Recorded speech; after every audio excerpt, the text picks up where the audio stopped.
જો મિત્રો આપણે 11મા ધોરણના 14મા પ્રકરણ જે ચોથો યુનિટ વનસ્પતિ દેહધર્મ વિદ્યાનું છે એની અંદર આપણે શરૂઆતમાં શ્વસનની અંદર શ્વસનનો પહેલો ભાગ ગ્લાયકોલિસિસ જે કોષ રસમાં થાય એ સમજ્યા, જેની અંદર અહીંયા ટૂંકમાં બતાવ્યું છે પ્રમાણે ગ્લુકોઝનું બ્રેકડાઉન થાય, ઓક્સિડેશન થાય અને એ મીનવાઇલ 2 NADH2 અને 2 ATP ઉત્પન્ન કરે અને 6 કાર્બનનો ગ્લુકોઝના એક અણુ એ 3 કાર્બનના પાયરુવિક એસિડના 2 અણુમાં ફેરવાય. આને આપણે નામ આપેલું કોષ રસની ગ્લાયકોલિસિસની પ્રક્રિયા. એને અંતે હવે પાયરુવિક એસિડ જો ઓક્સિજન ના હોય તો આપણે એને કહીએ છીએ ઓક્સિજન ગેરહાજર છે અને એ વખતે એ પોતાનું દહન છે એ પ્રાણીમાં પાયરુવિક એસિડને લેક્ટિક એસિડમાં ફેરવીને પૂરું કરે. વનસ્પતિ હોય તો પાયરુવિક એસિડને ઇથાઇલ આલ્કોહોલ અને CO2માં કન્વર્ટ કે રૂપાંતર કરી પ્રક્રિયા પૂરી કરે. આને કહેવાય જારક શ્વસનની ક્રિયા પ્રાણીની વનસ્પતિની. એને આથવણ કહેવાય. એ આપણે અગાઉ જોયું છે. જો ઓક્સિજન હાજર હોય, આપણે હાજરનો મતલબ પ્લસ કરીએ છીએ, પ્લસ ઓક્સિજન, તો એ ઓક્સિજન ઘણા સૂત્રમાં દાખલ થાય, પાયરુવિક એસિડ અને ઓક્સિજન બંને, અને ત્યાં જે ક્રિયા થાય એ પણ ઘણા સૂત્રમાં અલગ અલગ ક્રિયા થાય. આપણે જાણીએ છીએ ઘણા સૂત્રનો આડછેદ લઈએ અને વચ્ચેનો ભાગ એને આપણે કહીએ છીએ મેટ્રિક્સ અથવા તો એને કહેવાય આધારક. એની અંદર આવી રીતે 2 પટલો હોય, બાહ્ય પટલ અને અંતઃપટલ. બાહ્ય પટલ છે એ સુરેખ છે, પણ જે અંતઃપટલ છે એ વળાંકદાર છે, ગડીયુક્ત છે અથવા પાસયુક્ત છે. એને કહેવાય અંતઃપ્રવર્ધો. અંદરની બાજુએ જોવા મળતા પ્રવર્ધો ઇનફોલ્ડિંગ્સ અથવા તો એને કહેવાય અંતઃપ્રવર્ધો. એ અંતઃપ્રવર્ધો અંતઃપટલમાં જોવા મળે. એ અંતઃપટલ અને બાહ્ય પટલ વચ્ચે જે ગેપ છે, વચ્ચે જે અવકાશ છે એને કહેવાય આંતરપટલીય અવકાશ. અને એ ક્રિસ્ટીને થોડું બારીકાઈથી જુઓ, થોડું મોટું કરીને, એની ઉપર તમને દાણાદાર રચનાઓ જોવા મળશે. એ જે દાણાદાર અથવા કણીદાર રચનાઓ છે એને કહેવાય ક્રિસ્ટી ઉપર જોવા મળતી વિશિષ્ટ રચના, એને કહેવાય F1 કણ. એ બહાર આપણને કહે કે F1 કણ. એ મેં તમને એક ક્રિસ્ટી, આ એક ભાગ આટલો ક્રિસ્ટીનો મોટો કે બતાવેલો, આ બાહ્ય પટલ, આ ક્રિસ્ટીનો ભાગ, એની અંદર દાણાદાર રચના આવી જવા મળે. એનો પાયાનો ભાગ એ આ અંતઃપટલની અંદર ખૂંપેલો હોય. એ આપણને બહારથી દેખાતો નથી. એ બહારથી દેખાતો નથી એટલે આપણે F0 કહીએ છીએ. બરાબર, F0. અને જે બહાર ઉપસેલો ભાગ ડટ્ટા જેવો કે નોબ જેવો દેખાય છે એને આપણે કહીએ છીએ F1 કણ. જે આપણે બહારથી જોઈએ ને માઇક્રોસ્કોપની અંદર જોવામાં જો કે, પણ એ આપણને કણીદાર રચના જોવા મળે છે એ આ બહારનો ઉપસેલો ભાગ છે, એને કહેવાય F1 કણ. એકચ્યુઅલી આ જે F0 ખૂંપેલો ભાગ છે અંતઃપટલની અંદર એ આપણને દેખાતો નથી, પણ એ ચેનલ જેવો હોય, માર્ગ જેવો હોય, સળંગ માર્ગ છે. અને આ જે ભાગ છે બીજા 8 પ્રોટીન હોય, એટલે લીટાઓ કર્યા છે. લીટાઓ ડિઝાઇનના નહીં કર્યા, પણ વિવિધ પ્રકારના 8 પ્રોટીનથી બનતો આ ડટ્ટા જેવો ભાગ, નોબ જેવો ભાગ, એ ઉપસેલો અને બહાર દેખાય આપણને, એટલે આપણે એને F1 કણ કહીએ છીએ. તો F0 અને F1 કણ એ 2 વિશિષ્ટ પ્રકારના પ્રોટીન છે. અને એ પ્રોટીન પ્રકારનો ઉત્સેચક છે. એ કયો ઉત્સેચક છે? ATP ઉપર કામ કરતો ATPase નામનો ઉત્સેચક. ATP છે એનું આપણું નામ એડિનોસાઇન ટ્રાઇફોસ્ફેટ. એની ઉપર કામ કરે ઉત્સેચક, અહીં પાછળ એજ લગાવી દેવાનું, એડિનોસાઇન ટ્રાઇફોસ્ફેટ અને એજ લગાવો. તેમ આપણે અગાઉ સમજ્યા છીએ ઉત્સેચકોવાળા પ્રકરણમાં કે જે પ્રક્રિયક હોય એના નામની પાછળ એજ લગાવો એટલે એ પ્રક્રિયકની ઉપર કામ કરતો ઉત્સેચક એનું નામ થઈ જાય. જેમ કે માલ્ટોઝ તો માલ્ટેઝ, સુક્રોઝ તો સુક્રેજ. એવી રીતે એડિનોસાઇન ટ્રાઇફોસ્ફેટેઝ, અહીંયા એનું મેં ટૂંકું નામ લખ્યું છે એડિનોસાઇન ટ્રાઇફોસ્ફેટેઝ. એ સ્પેલિંગ આખો લખવો ના પડે એટલે આપણે ટૂંકમાં એને ATPase કહીએ છીએ. અને ઉત્સેચકો છે એડિનોસાઇન ટ્રાઇફોસ્ફેટ ઉપર કામ કરતા ઉત્સેચક એડિનોસાઇન ટ્રાઇફોસ્ફેટેઝ. એ ઉત્સેચક એક પ્રકારનું પ્રોટીન છે. બધા એન્ઝાઇમ્સ એ એક પ્રકારના પ્રોટીન છે, આપણે અગાઉ ભણ્યા છીએ. અને પ્રોટીનના 2 પાર્ટ કે 2 ભાગ પૈકી એક ભાગ અંતઃપટલમાં ખૂંપેલો હોય, બીજો બહાર હોય. એને આપણે અનુક્રમે F0 અને F1 પાર્ટિકલ્સ કહીએ છીએ. પાર્ટિકલ્સ મતલબ કણો. એ આપણને જોવા મળે છે.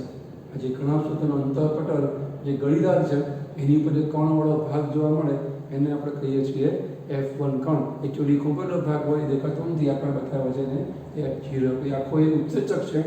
ઉત્સેચકોના અણુ ગોઠવાયા છે. એ ઉત્સેચક છે ATPase. ATP ઉપર કામ કરતો ઉત્સેચક જે એડિનોસાઇન ડાયફોસ્ફેટમાં એક ફોસ્ફરસ ઉમેરી અને એડિનોસાઇન ટ્રાયફોસ્ફેટમાં રૂપાંતર કરે, એટલે કે ATP બનાવે. એની પર કામ કરતા ઉત્સેચક છે તે આપણે કહીએ છીએ એડિનોસાઇન ટ્રાયફોસ્ફેટેટ. અહીંયા આપણે એવું જોયું હતું કે જો પાયરુવેટ એસિડ એ ગ્લાયકોલિસિસ અંતે જે ઉત્પન્ન થાય છે એ હવે જો ઓક્સિજન હોય, ઓક્સિજનની સહાયથી એ પાયરુવેટ અણુઓ એ કણાભસ્ત્રમાં દાખલ થાય, તેના આધારકમાં નીચેના ભાગમાં પ્રવાહી ભર્યું હોય ઉત્સેચકીય પ્રવાહી, એમાં ક્રેબ્સ ચક્રની પ્રક્રિયા કરે. આપણે અગાઉ જોયું તો હાન્સ ક્રેબ્સ ચક્ર છેલ્લે આપણે ભણ્યા કે ક્રેબ્સ ચક્રની અંદર વિવિધ પ્રકારના રસાયણોમાં ખાસ તો એસિડ હોય, કુલ 11 રસાયણો હોય, એમાં 9 તો એસિડ છે, 4 તમે દોરો તો રાઈટ સાઈડ આવે એ 6 કાર્બનના, આ તરફ 4 કાર્બનના, નીચે એકમાત્ર ક્રેબ્સ ચક્રના એસિડ 5 કાર્બનનો આવે. એ તમને યાદ રાખવા માટે મેં આ શાસ્ત્રીવાળું એક વાક્ય આપેલું. તમને એના આધારે 11 રસાયણ આવડીએ, પાયરુવેટ એસિડ, એસિટાઇલ કોઇનિયમ, સાઇટ્રિક એસિડ, C-સાયક્લોસિલિક એસિડ વગેરે. એ ટૂંકમાં ચક્રીય પ્રક્રિયા થાય. જેવું પાયરુવેટ એસિડ ઓક્સિજન સાથે કણાભસ્ત્રના આધારકમાં દાખલ થાય એટલે પ્રક્રિયાઓ થવા માંડે, રસાયણ બધા ફેરફાર થવા માંડે. એ ક્રેબ્સ ચક્ર અંતે ફલશ્રુતિ શું, એની નિપજ શું, એની અંદર શું બને?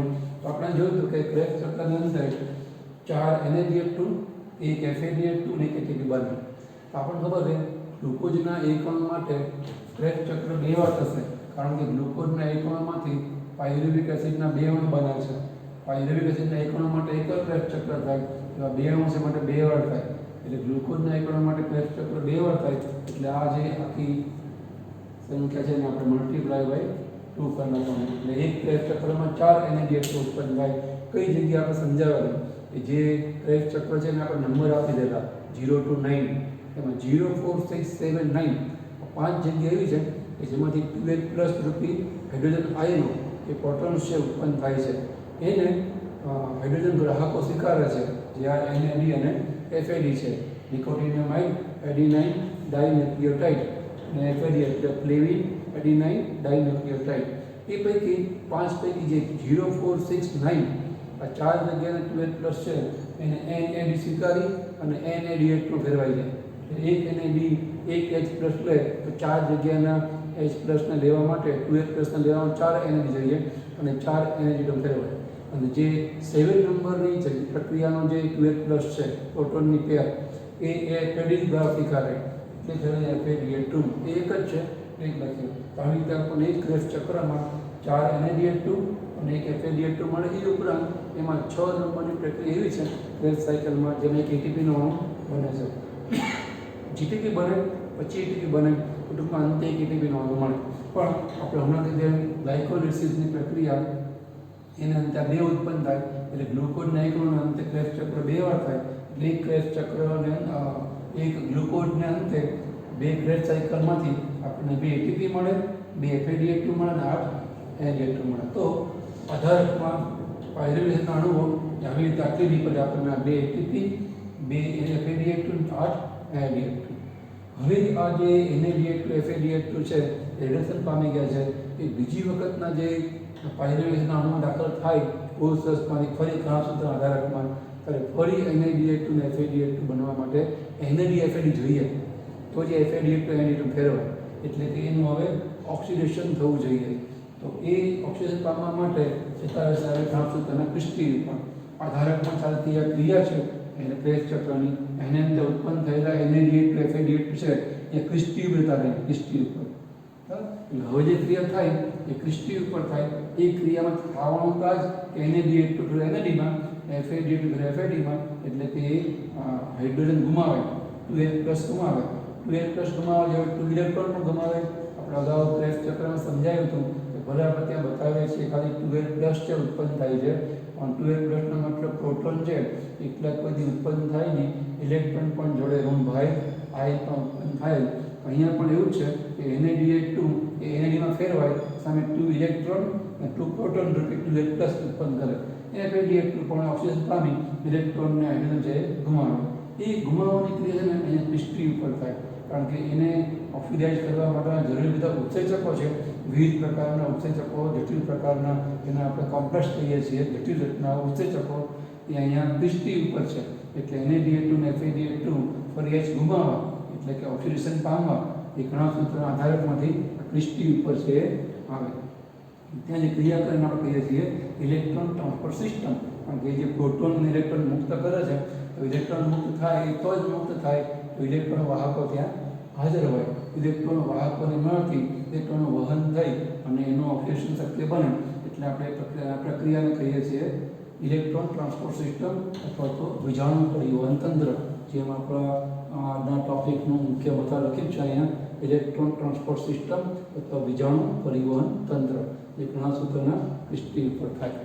હવે એનું ઓક્સિડેશન થવા માટે અહીંયા ક્રિસ્ટી ઉપર આવે અને એને અંદર શું બનશે તો એને તે રીતે કે બનશે અને 5 H2 બનશે, 4 NADH2 અને 1 FADH2.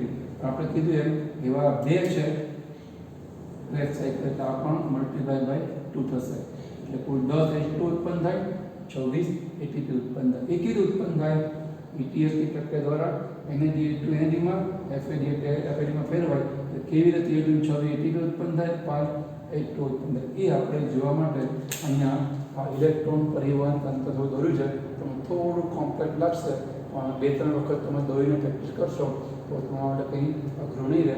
કોઈ પણ વસ્તુ અઘરી નથી હોતી, શરૂઆતમાં લાગે તમે થોડો પ્રયત્ન શરૂ કરો તો એ આપણને આવડી જાય. બરાબર. અહીંયા આ કણાસૂત્ર છે એનો આ ભાગ જોયો છે આપણે, એ છે બાહ્ય પટલ. બરાબર. પછી આ છે એ અંતઃપટલ, આ ભાગ અંતઃપટલ ભાગ આટલો અંતઃપટલ, અને બે પટલ વચ્ચેની સૂક્ષ્મ જગ્યા એને કહેવાય આંતરપટલીય અવકાશ. અને અંદરનો ભાગ છે આ ક્રિસ્ટીનો અંદરનો ભાગ આવે તો એ આ છે કણાસૂત્રનો અંદરનો ભાગ, એટલે કે એને આપણે કહીએ છીએ મેટ્રિક્સ કે આધાર. બરાબર. આપણે આટલો ભાગ છે મેં દોરી બતાવે છે બાહ્ય પટલ, પછી આ બાહ્ય પટલ આ રેવી, પછી આંતરપટલીય અવકાશ આ રેવી, એના પછી આ અંતઃપટલ રેવી, એમાં જોવા મળતા વિવિધ પ્રકારના ઇલેક્ટ્રોન વાહકો બતાવેલા છે. પછી અંદરનો ભાગ આધાર. બરાબર. તો જે કંઈ ક્રિસ્ટી ઉપર આવતા NADH2 FADH2 છે જે પ્રક્રિયા પામે એના માટે જરૂરી ઉત્સેચકો બધા અંતઃપટલની દિવાલમાં રહેલા હોય છે, એ આપણે અહીંયા બતાવેલા છે. સૌથી પહેલાં આપણે વાત કરીએ કેવી રીતે NADH2 NAD માં ફેરવાય છે, પછી વાત કરીએ FADH2 ની. તો અહીંયા સૌથી પહેલાં NADH2 જેવું ક્રિસ્ટી પર પહોંચે પ્રસરણ પામીને એટલે NADH2 ફેરવાઈ જાય NAD માં. એના માટે ઉત્સેચક છે અહીંયા પહેલો આખો જે ઉત્સેચક છે એને કહેવાય NADH હાઇડ્રોજનેઝ. NADH માંથી એ 2H પ્લસ અને 2 ઇલેક્ટ્રોન છૂટા કરે એટલે ફેરવાઈ જાય NAD માં. એ NADH હાઇડ્રોજનેઝ નામના ઉત્સેચકને એને આપણે કોમ્પ્લેક્સ બંધ કહીએ છીએ. એના બે ઘટકો આપણે સંકળાયેલા બતાવેલો છે FMN ફ્લેવિન મોનોન્યુક્લિયોટાઇડ. આપણે કીધું ને FAD એટલે ફ્લેવિન એડિનાઇન ડાઇન્યુક્લિયોટાઇડ, અને જે ફ્લેવિન મોનોન્યુક્લિયોટાઇડ. અને પછી આગળ સલ્ફરયુક્ત જે લોહ તત્વ છે FeS, એ ઇલેક્ટ્રોન વાહક છે. એમાં ઇલેક્ટ્રોન છે આંતરપટલીય અવકાશ છે એમાં જવાના બદલે એ બીજો એક ઇલેક્ટ્રોન વાહક પદાર્થ છે એમાં પસાર થાય. એનું નામ છે યુબિક્વિનોન. આનું નામ છે યુબિક્વિનોન. એમાં આ હાઇડ્રોજન છે ભળે એટલે યુબિક્વિનોન રિડ્સ બને, પછી હાઇડ્રોજન મુક્ત થાય. પણ ઇલેક્ટ્રોનનું વહન તો એ કરતા રહે. બરાબર. એના પછી સંકુલ 2, આ સંકુલ 3 છે ઉપર, એમાં વળી electron cytochrome B, FeS ગંધકયુક્ત ion અને સાઇટોક્રોમ C એમાં ઇલેક્ટ્રોન પસાર થાય. અને આંતરપટલીય અવકાશમાં રહેલા સાઇટોક્રોમ C માંથી ઇલેક્ટ્રોન વળી પાછા સાઇટોક્રોમ A અને A3 માં આવે, અને એમાંથી છેવટે ઇલેક્ટ્રોન છે એ પાછા વહન પામી અને અહીંયા જે પાંચમું સંકુલ છે આ ATPH નામનું જે આપણને બતાવ્યું F0 અને F1 પ્રોટોન્સ એમાંથી પસાર થઈને ઇલેક્ટ્રોન છે બહાર આવે. એટલા પ્રોટોન નહીં પણ ઇલેક્ટ્રોન પણ બહાર આવશે. બરાબર. વચમાં અહીંયા બતાવ્યું છે કે એક અણુ જે પાણી છે એનું પાણીકરણ થાય અને એ કહેવાય છે 2H+ માં અને 1/2 O2 અને 2 ઇલેક્ટ્રોન ઉત્પન્ન થાય અને એમાં ઇલેક્ટ્રોન અને પ્રોટોન જે દાખલ થઈ જાય સાઇક્લોક્રોમ E અને F દ્વારા અંદરની બાજુએ. અહીંયા પણ આ જે હાઇડ્રોજન છે દાખલ થાય તો એ અંદર દાખલ થાય તો અહીંયા આવી રીતે બે પ્રોટોનની પેર, ત્રીજી પ્રોટોનની પેર, આધારકમાં પાણીના આયનીકરણથી ઉત્પન્ન હતી ત્રીજી પ્રોટોનની પેર, જે NaDH2 ની આ પ્રોટોનની પેર દાખલ થાય. પ્રોટોન છે એ આવી રીતે આંતરપટલ અવકાશમાં વધતો જાય એટલે પ્રસાર નિયમ પ્રમાણે જે વસ્તુ જે વધારે હતી પછી બાજુ ગતિ કરે.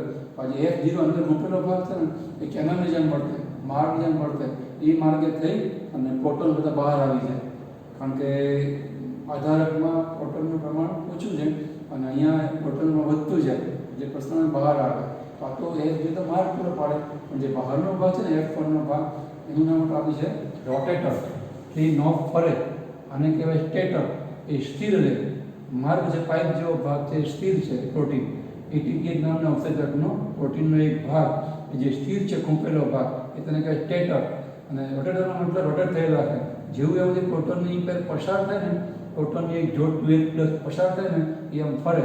એ ફરે એટલે તમને ખબર છે કે ડાયનેમોની અંદર પણ જે ડાયનેમો ફરે ત્યારે વીજળી ઉત્પન્ન થાય છે. યાંત્રિક શક્તિનું રૂપાંતર થઈ જાય વિદ્યુત શક્તિમાં. અહીંયા પણ એવું થશે કે બહાર જે પ્રોટોનની પેર પડે ને તરત એ F1 નામનું જે એકમ છે એટીપી નામનો ફરે એટલે ઉર્જા ઉત્પન્ન થાય. એ ઉર્જામાંથી એડિનોસાઇન ડાયફોસ્ફેટ છે એ આ ફોસ્ફરસને પોતાનામાં જોડી અને એડિનોસાઇન ટ્રાઇફોસ્ફેટ બનાવે. એટલે આપણે આ સંકુલને કહીએ છીએ એટીપી નામનું સંકુલ. આવી રીતની વ્યવસ્થા આપણને જોવા મળે. અહીંયા સંકુલ 2 છે એમાં તે ઇલેક્ટ્રોન પ્રોટોન જે પસાર થાય આની જેમ UK2 તરફ અને પ્રોટોન છે અહીંયા આવશે. તો આવી રીતની વ્યવસ્થા આપણને NaD માં છે જોવા મળે. હવે તમે ધ્યાનથી વિચારો કે એક NaDH2 એ 2 ઇલેક્ટ્રોન અને 2 પ્રોટોન છે ઉત્પન્ન કરે છે. બરાબર. અહીંયા જે બાકીના 2 પ્રોટોનની પેર છે એ પાણીના આયનીકરણથી એને મળશે પણ ટૂંકમાં એક NaDH2 એમાં ફેરવાય એટલે એક પ્રોટોનની અને એક ઇલેક્ટ્રોનની પર જાય. પ્રોટોનની પેર આંતરપ્રદેશ અવકાશમાં એકત્રિત થાય. ઇલેક્ટ્રોનની પેર વિવિધ ઇલેક્ટ્રોન વાહકોમાં વહન પામી અને બહાર આવશે.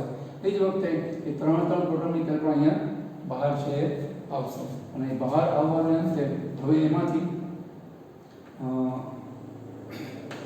2H+ બહાર આવે અને ઇલેક્ટ્રોન જે પણ અહીંથી બહાર આવશે. તો એ જ વખતે ઓક્સિજનનો અપેક્ષ થશે. તમે જો આપણે કીધું કે ઓક્સિજનની હાજરીમાં પાયરુવિક એસિડ એ ઘણા સૂત્ર દાખલ થાય અને પછી ક્રેક ચેપ્ટરની પ્રક્રિયા થાય. એમાં આપણે ઓક્સિજનનો ઉપયોગ બતાવતા નહીં. એ ઉપયોગ ATSમાં થાય. ATSમાં આપણે કઈ આપણે બતાવતા નથી. એનો તો છેલ્લા સ્ટેપમાં થાય. ઓક્સિજનમાં કંઈક દ્વિતીય O2 એટલે ઓક્સિજન. એક ઓક્સિજનને 2 ઇલેક્ટ્રોન મળે એટલે O -2 થઈ જાય. 2 ઇલેક્ટ્રોન ઋણ ભારિત છે એટલે એક દ્વિતીય O2 એટલે એક O જે હવામાં જ આવ્યો હોય એ O -2 થઈ જાય. અને પ્રોટોનની એક પેર મતલબ 2H+, તો 2H+ ρ -2 એ જવામાં થઈ જાય H2O. એ H2O છે એ એક NaDH2 એક NaD માં ફેરવાય એટલે પાણીનો એક અણુ છે બને. આપણને ખબર છે એવા 4 NaDH2 છે. બે ક્રેક સાયકલના 8 NaDH2 છે. તમે વિચારો કે એક NaDH2 છે એક H2 ઉત્પન્ન કરે તો 8 NaDH2 છે 8 H2 ઉત્પન્ન કરે. અહીંયા મીનવાઇલ ઇલેક્ટ્રોન વહન થાય એ આપણે વહન નીચે દિશામાં બતાવ્યું છે કારણ કે આ ઇલેક્ટ્રોનનું શક્તિનું સ્તર બતાવે છે. જ્યારે ઇલેક્ટ્રોન મુક્ત થાય છે ત્યારે શક્તિ સભર હોય પણ જ્યારે વિવિધ વાહકોમાંથી પસાર થાય ને ત્યારે નીચેની બાજુ પસાર થાય છે શક્તિનું સ્તર એનું ઘટતું જાય છે. જ્યારે પાણીમાં વપરાય ઇલેક્ટ્રોન પ્રોટોન જોડે જોડાઈને એટલે શક્તિ બધી વપરાઈ ગઈ હોય. પાણી જે ન્યુટ્રલ તટસ્થ છે. મીનવાઇલ એ 3 એટીપી છે ઉત્પન્ન કરે.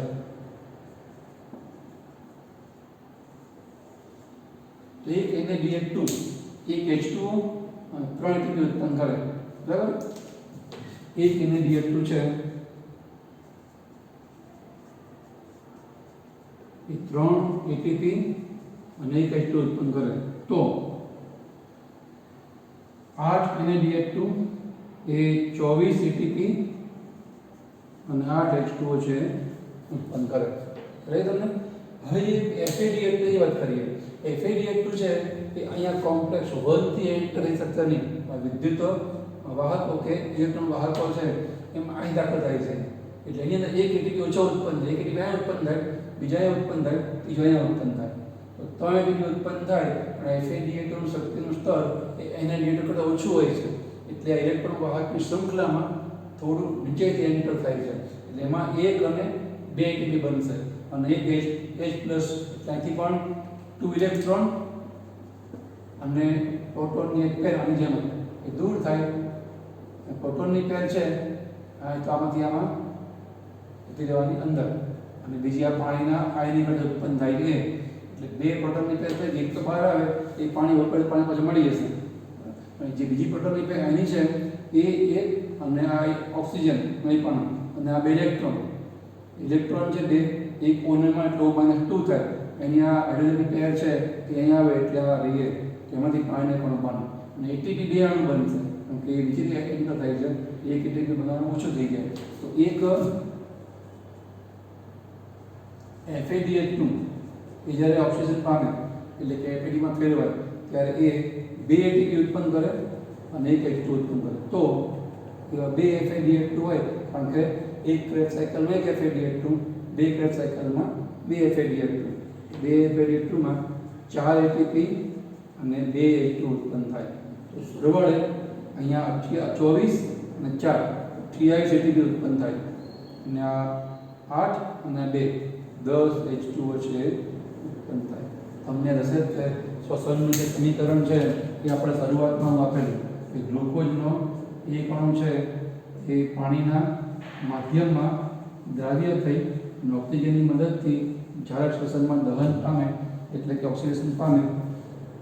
એમાંથી 6 કાર્બન તૂટતા 6 કાર્બન ડાયોક્સાઇડ બારે H તૂટતા મુક્ત થતા 12 H2O, અને કાર્બન અને હાઇડ્રોજન બંધ તૂટે એ બંધની શક્તિ વપરાય એડિનોસાઇન ડાઈમાં ફોસ્ફેટમાં એક ફોસ્ફેટ ઉમેરવામાં અને બધા એડિનોસાઇન ટ્રાઇફોસ્ફેટ. આ નિપજ છે, બરાબર. તો 6 કાર્બન ડાયોક્સાઇડ ક્યાં ઉત્પન્ન થાય? ક્રેબ ચક્રમાંથી. એ ક્રેબ ચક્રમાં આપણે સમજાવ્યું હતું કે 0, 5, 6 એવી 3 જગ્યા એવી છે કે જેમાંથી કાર્બન છે એ કાર્બન ડાયોક્સાઇડના રૂપમાં દૂર થાય, 0, 5 અને 6. અને ગ્લુકોઝના એક આપણે ક્રેબ સાયકલ બે વાર થાય તો 0, 5, 6 ઉપર 3 કાર્બન દૂર થાય 3 CO2 ના રૂપમાં. તો બે ક્રેબ સાયકલમાં 6 થઈ ગયા CO2. તો આવી રીતે ગ્લુકોઝના 6 કાર્બન 6 CO2 ના રૂપમાં ક્રેબ સાયકલમાં દૂર થાય છે.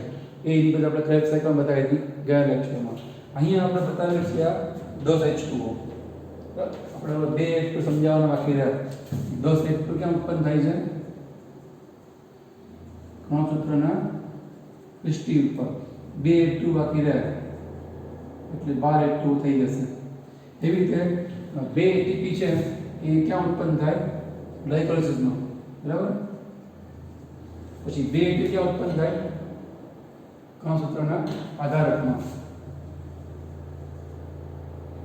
આ ગ્લાયકોલિસિસમાં, આ કણસૂત્રના આધારકમાં, અને જે 28 એટીપી છે એ ક્રિસ્ટી પર ઉત્પન્ન થાય કણસૂત્રના ક્રિસ્ટી પર. તો બાકી તો 28 અને 30 અને 32 6 એટીપી બાકી રહ્યા અને બે H2 બાકી રહ્યા.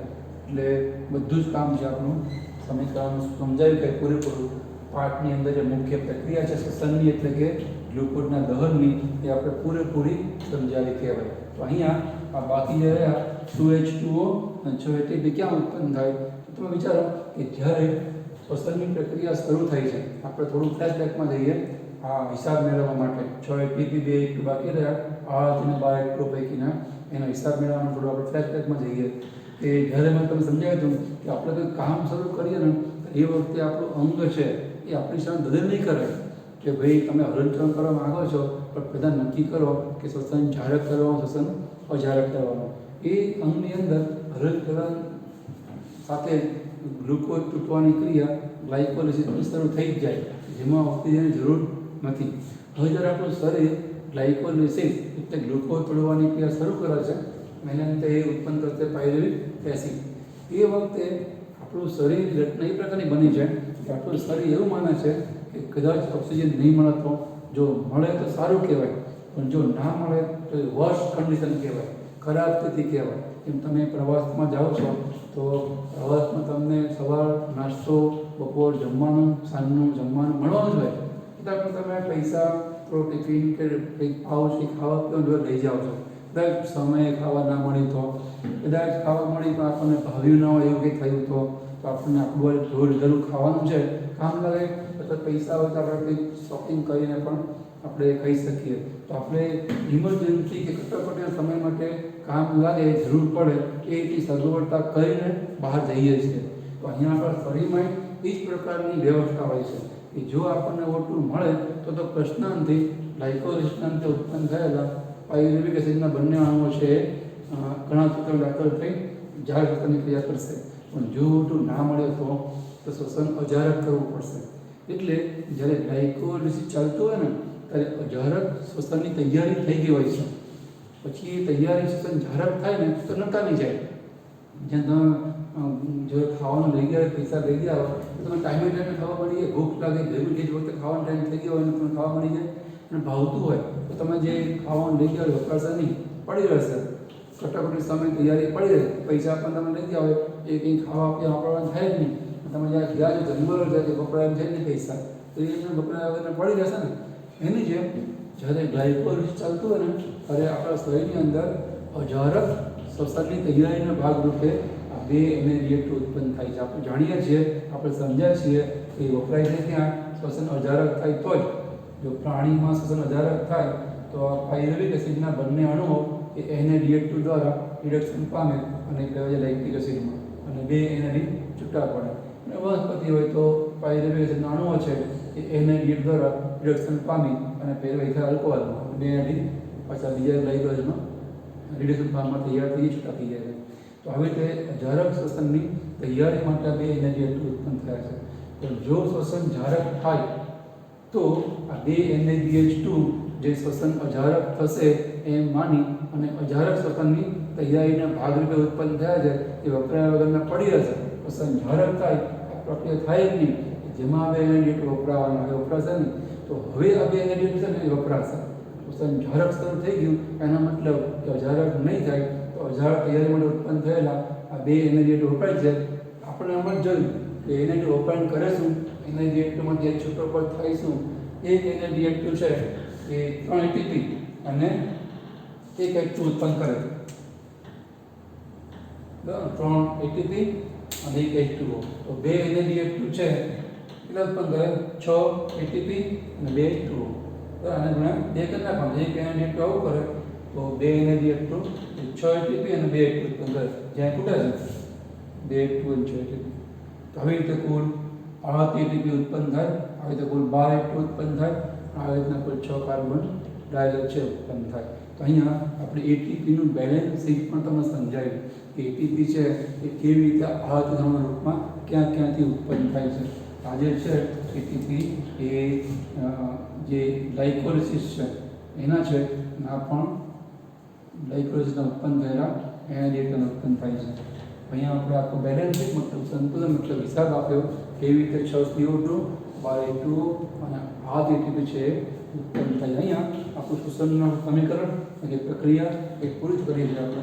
આ તમારે થોડું ગોખવા જેવું થશે પણ મેં કીધું એક બે તમે દોડશો લખશો તમને આમાં ખબર પડશે એક્ઝેક્ટ ક્યાંથી ઇલેક્ટ્રોનનું વહન થાય ને ક્યાંથી પ્રોટોનનું વહન થાય. શક્ય હોય તો તમે થોડું આનું સિમ્પ્લિફાય કરી અને નેક્સ્ટ લેક્ચરમાં સમજાવી કેવી રીતે આને યાદ રાખવું અને કેવી રીતે શું પ્રક્રિયામાં એક્ઝેક્ટ થાય છે. આ મેં તમને બહુ પ્રમાણ ફિગર આપી છે કે કદાચ એમાં થોડું તમને લાગે કોમ્પ્લિકેશન, આપણે થોડું સિમ્પ્લિફાય કરી નેક્સ્ટ ટાઈમ આપણને યાદ આવે તો એને સમજવા માટે પ્રયત્ન કરશું.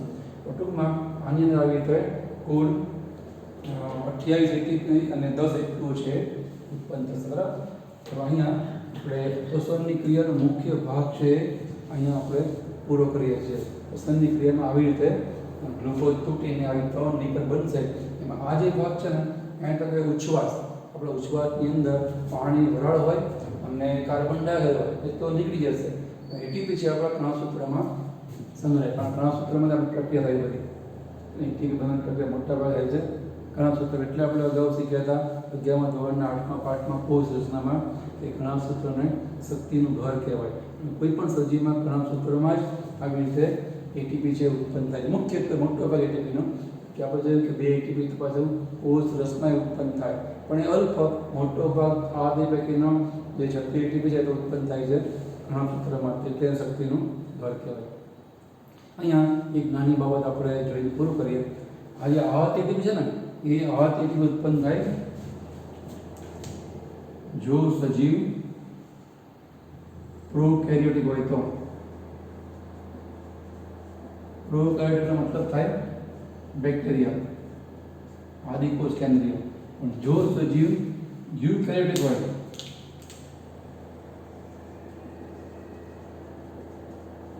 એટલે કે સુકોષ કેન્દ્ર સજીવ, એમાં 36 એટીપી ઉત્પન્ન થાય, એમાં આ એટીપી છે નહીં ઉત્પન્ન થાય. યુકેરિયોટિકનો મતલબ આપણે અને પ્રોકેરિયોટિક મતલબ બેક્ટેરિયા. બેક્ટેરિયા તમે યાદ કરો 11માં તમે બીજા પાઠમાં શીખ્યા છો આદિકોષ કેન્દ્રી સજીવ બેક્ટેરિયા રચના. બેક્ટેરિયામાં પ્રાથમિક કોષ કેન્દ્ર હોય એટલે કે એમાં કોષ કેન્દ્ર એટલું હોતું જ નથી. એ રંગસૂત્ર રૂપી ડીએનએનું વલયાકાર જે ગૂંચળું છે એ કોષ રસમાં ખુલ્લું છે, એટલે એની અંદર આપણને કણાભસૂત્ર જોવા જ નહીં મળતું. માત્ર એક જ અંગિકા હોય, એ છે રિબોઝોમ. રિબોઝોમ સિવાય કણાભસૂત્રમાં બીજી કોઈ અંગિકાઓ હોતી નથી. મેસોઝોમ હોય પણ આપણે એને અંગિકા ગણતા નથી. એ મેસોઝોમ છે એ કણાભસૂત્રની ઇક્વિવેલન્ટ અંગિકા છે. કણાભસૂત્રની સમકક્ષ અંગિકા બેક્ટેરિયામાં એને આપણે કહીએ મેસોઝોમ. તમને મેસોઝોમ પણ હશે કે બેક્ટેરિયામાં કોષ દિવાલ અને પછી આ કોષરસ સ્તર છે એ ક્યાંક આવી રીતે આમ અંતઃપ્રવાહમાં ગળીદાર ગોઠવાયેલું હોય, આને કહેવાય મેસોઝોમ. તો જે કણાભસૂત્રના ઉત્સેચકો છે કોમ્પ્લેક્સ 1, 2, 3, 4, 5 પ્રકારના ઉત્સેચકો એ બધા અહીંયા હોય ખુલ્લા, આની ઉપર મેસોઝોમની ઉપર. અહીંયા ક્યાંક વલયાકાર ડીએનએ હોય, એટલે અહીંયા છે ને કણાભસૂત્ર ના હોય. એટલે કોષરસની અંદર ગ્લુકોઝ દહન થઈ જે ઉત્પન્ન થયા બે અણુઓ પાયરુવેટ એસિડના, એ હવે કણાભસૂત્રમાં પ્રવેશ નહીં કરે. કણાભસૂત્ર છે જ નહીં, સીધા જ કોષ રસમાં ઉત્પન્ન થઈ કોષ રસમાં જ રહેલા મેસોઝોમની ઉપર દાખલ થાય, એટલે એમાં આવતરણ ઉત્પન્ન થાય. પણ ઉચ્ચ સજીવો હોય જેમ કે આપણે સુકોષ કેન્દ્રીયો યુકેરિયોટિક સજીવો, એમાં કણાભસૂત્ર હોય એટલે ગ્લાયકોલિસિસ કોષમાં થાય. એને અંદર બનતા પાયરુવેટ એસિડના બે અણુઓ છે એને કણાભસૂત્રમાં પ્રવેશ કરવો પડે. એ કણાભસૂત્રમાં પ્રવેશ કરે ને એ પ્રવેશ એક પ્રકારનું સક્રિય વહન છે, જેમાં એટીપીના રૂપમાં શક્તિ વપરાય. એ પણ આપણે અગાઉ શીખ્યા છીએ વહનના પ્રકારો, સક્રિય વહન, નિષ્ક્રિય વહન અને અનુકૂલિત વહન. તો એમાં જે સક્રિય વહન છે એ વાહક અણુઓ દ્વારા થાય અને એમાં એટીપીના રૂપમાં શક્તિ વપરાય. તો યુકેરિયોટિક સજીવોની અંદર ઉચ્ચ કોષ કેન્દ્ર સજીવોની અંદર પાયરુવેટ એસિડ કોષ રસમાંથી કણાભસૂત્રમાં પટલને ભેદી એટીપીના રૂપમાં શક્તિનો ઉપયોગ કરી અને દાખલ થાય છે. તો એક પાયરુવેટ એસિડ માટે એક એટીપી જોઈએ. અહીંયા ઉત્પન્ન થાય છે પાયરુવેટ એસિડના બે અણુઓ એટલે 2 એટીપી વપરાય. તો અહીંયા જે આવા એટીપી ઉત્પન્ન થાય ને એમાં 2 પાયરુવેટ એસિડના કણાભસૂત્રના પ્રવેશમાં 2 એટીપી વપરાય છે, માટે એની અંદર આવા નહીં 36 એટીપી છે ઉત્પન્ન થાય કહેવાય. એટલે ખાસ ખ્યાલ રાખવાનો. તમને કોઈ એટીપીના રસનો પ્રશ્ન પૂછે તમારા પાસે સાહિત્ય હશે, તમને એમાં ઘણા પ્રશ્નો એટીપીની ગણતરીવાળા જોવા મળશે કે આટલા ગ્લુકોઝમાંથી કેટલા એટીપી ઉત્પન્ન થાય ગ્લાયકોલિસિસમાં, ઉદાર શ્વસનમાં અથવા તો ETSમાં. તમને ખ્યાલ આવવો જોઈએ. એની સામે એવું પૂછ્યું હોય કે બેક્ટેરિયામાં હતા ગ્લુકોઝ દહનમાં, તો મગજમાં ક્લિયર થવું જોઈએ કે પાયરુવેટ એસિડને કણાભસૂત્રમાં પ્રવેશવાના જે એટીપી વપરાય છે એ નહીં વપરાય. બેક્ટેરિયાનો કણાભસૂત્ર હોય જ નહીં, એમાં આપણે આ એટીપીનો હિસાબ મનમાં રાખીને ચાલવાનો. જો સજીવ ઉચ્ચ કોષ કેન્દ્રીય હોય એટલે યુકેરિયોટિક હોય, એટલે કે માનો કે માનવીની વાત કરે અથવા ઉચ્ચ સજીવોની કોઈ વાત કરે તો એમાં તમારે 36 એટીપી માનવાના. 2 એટીપી 2 પાયરુવેટ એસિડના કણાભસૂત્રના પ્રવેશમાં વપરાય છે એ બાદ કરી અને 36 એટીપી છે કુલ, એને ધ્યાનમાં રાખીને તમારે બાકીનો હિસાબ એ પ્રશ્નનો જવાબ છે મેળવવા પ્રયત્ન કરવાનો. ઉતાવળમાં આ એટીપી ગોખાઈ ગઈ હોય તો એ સહેજામાં તમારી જે વિચારધારા ગોખણપટ્ટીમાં કરો બ્રેક લાવવાનો કે સજીવ કયો પૂછ્યો છે આપણને, બેક્ટેરિયા કે પ્લાઝ્મોડિયમ, બેક્ટેરિયા કે પાયરેમેશિયમ. પાયરેમેશિયમ જે યુકેરિયોટામાં આવે અને બેક્ટેરિયા છે પ્રોકેરિયોટામાં આવે. તો આપણે અગાઉ સિસ્ટમ શીખ્યા 11મા ધોરણમાં આપણને ખબર છે કયા સજીવ આદિકોષ કેન્દ્રીય કયા સજીવો સુકોષ કેન્દ્રીય કહેવાય. તો સુકોષ કેન્દ્રીયમાં 2 એટીપી ઓછા બને એનું કારણ તમને સમજાયું કે એમાં કુલ 36 એટીપી બતાવવાના લખવાના. અને તમને એવું પૂછે કે આ સમીકરણ છે માનો કે યુકેરિયોટિક માટે હોય એ કરતા તમે શું ફેરફાર કરશો? તો અહીંયા છત્રી આવે એટલો ફેરફાર છે બરાબર. તમે કોઈ પણ પ્રકારના પ્રશ્ન પૂછાય પણ તમને આ કન્સેપ્ટ ક્લિયર હોય તો જ તમે જવાબ છે એ ક્લિયર દેખાય કે આમાં જ જવાબ છે. અહીંયા આપણે શ્વસનની ક્રિયાનો મુખ્ય ભાગને પૂરો કર્યો. હવે એની અંદર આપણને બે ત્રણ નાના મુદ્દાઓ આપેલા છે. એક તો આરક્યુ રેસ્પિરેટરી પોર્શન એટલે શ્વસનાન, પછી બીજો એક છે આપણને આપણો ઉભયચય પદ, અને ત્રીજો એક છે કેમિયોસ પણ થિયરી. નાના 3 મુદ્દા બાકી રહ્યા. એના માટે આપણે હવે નેક્સ્ટ ટાઈમ મળીએ છીએ અહીંયા શક્ય છીએ ફરી નેક્સ્ટ ટાઈમ મળીએ તો હું તમને પ્રયત્ન એવો કરીશ કે આ સમજવામાં યાદ રાખવામાં સરળતા. ટીયર્સ નામ જે ઇલેક્ટ્રોન વાહકની શૃંખલા છે અને કેમ શૃંખલા યાદ રાખવી એ પણ આપણે પ્રયત્ન કરશું. બાકી 3 મુદ્દા પણ આપણે આગળ જઈશું. તમે નોટમાં લખી લો, ચીવટપૂર્વક કાળજીપૂર્વક કંટાળા વગર અને તમારી ભાષામાં નોંધી પણ લો, અને પછી આપણે આવતી દરમિયાન નાના 3 મુદ્દાની વાતો જે કરશું અહીંયા આપણે અટકીએ છીએ.